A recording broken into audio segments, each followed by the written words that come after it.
Harut اور ماروت کا قصہ۔ حضرت ادریس علیہ السلام کے زمانے میں انسان بہت بدعمل ہو گئے تھے۔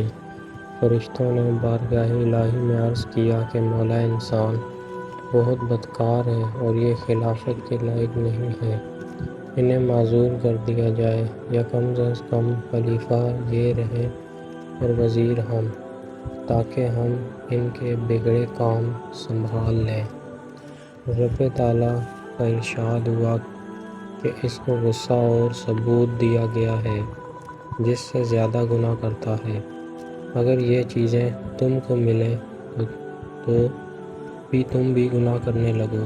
فرشتے بولے کہ مولا کریم ہم تو گناہ کے پاس بھی نہ جائیں، خواہ کتنے ہی غصہ اور ثبوت ہو۔ حکم ربی ہوا کہ اچھا تم اپنی جماعت میں سے اعلیٰ درجے کے پرہیزگار فرشتے چھانٹ لو، ان کو غصہ اور ثبوت دے دیتے ہیں، پھر امتحان ہو جائے گا۔ چنانچہ باروت اور ماروت جو بڑے ہی عبادت گزار فرشتے تھے انتخاب میں آ گئے۔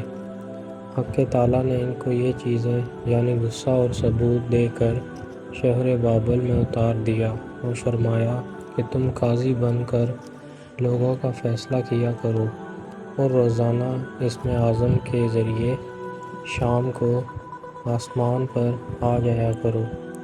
دونوں 1 مہینہ تک ایسے ہی آتے جاتے رہے۔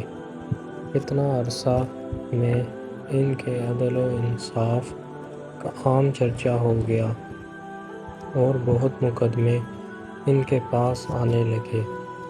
ایک روز ایک نہایت حسین و جمیل عورت نے، جس کا نام زہرہ تھا، یہ ملک فارس کی رہنے والی تھی، اس نے اپنے خاوند کے خلاف مقدمہ دائر کیا۔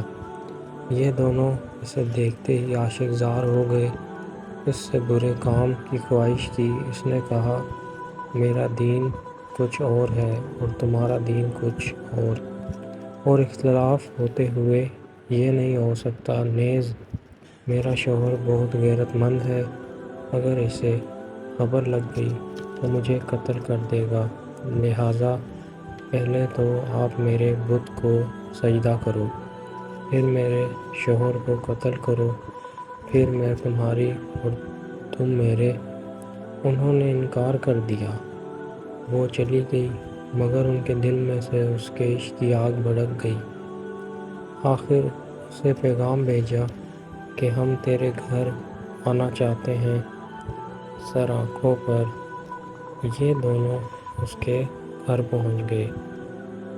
اس نے اپنے آپ کو آراستہ کیا اور ان سے بولی کہ یا تو آپ لوگ مجھے اسم اعظم سکھا دیں یا بت کو سجدہ کریں یا شوہر کو قتل کریں یا شراب پی لیں۔ انہوں نے سوچا کہ اسم اعظم اسرار الہی ہے، اس کو ظاہر کرنا بہت ظلم ہے، بت پرستی کرنا شرک ہے، اور قتل حق العباد، لاؤ شراب پی لیں۔ چنانچہ شراب پی لی۔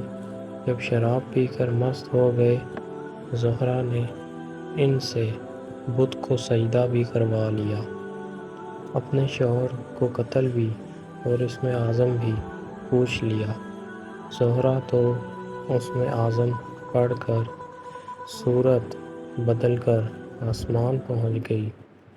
حق تعالیٰ نے اس کی روح کو زہرہ ستارہ سے متصل کیا اور اس کی شکل زہرہ ستارہ کی طرح ہو گئی۔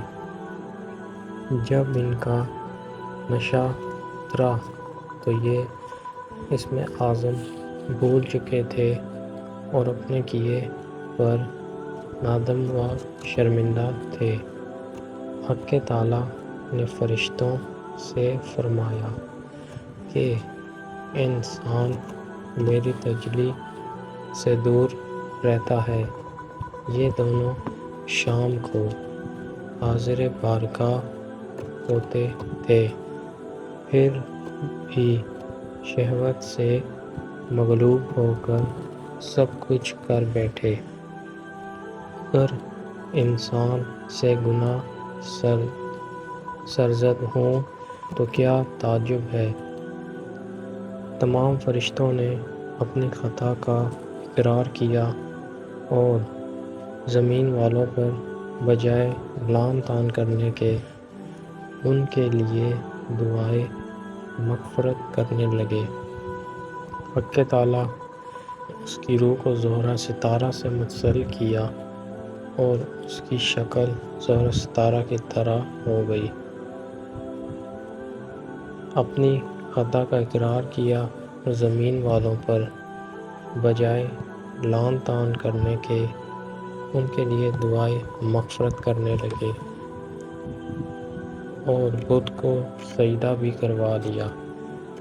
شرابیں پی، چنانچہ شراب پی کر مست ہو گئے۔ زہرہ نے ان سے اسم اعظم اپنے شوہر کو قتل بھی کروا لیا۔